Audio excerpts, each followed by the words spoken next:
En Thaïlande, première législative depuis le coup d'État de 2014 et c'est le parti de la junte au pouvoir qui serait arrivé en tête. Bangkok où l'on retrouve notre correspondant Olivier Cougar. Bonjour Olivier. La commission électorale a donné une conférence de presse en début d'après-midi mais apparemment toujours pas de résultat définitif au lendemain du scrutin. Oui, d'ailleurs, cette commission électorale est sous le feu des critiques car elle tarde à donner le résultat définitif de ces élections.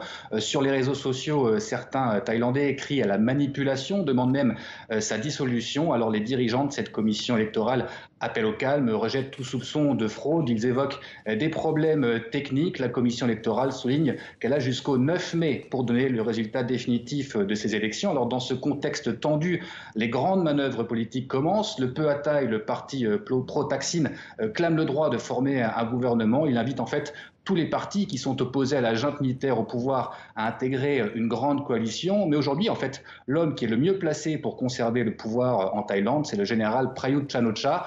Son parti, le Palang Pracharat, a réalisé un très bon score aux élections. La junte militaire a également pris soin de verrouiller le contrôle du Sénat et le Sénat va participer au processus de désignation du prochain Premier ministre. En fait, le problème du général Prayut Chan-o-cha sera de trouver une majorité à la Chambre basse, à la Chambre des représentants, qui s'annonce tiraillée entre un bloc pro-junte et un bloc anti-junte. Donc le général Prayut Chan-o-cha va devoir trouver des alliés, faire des compromis.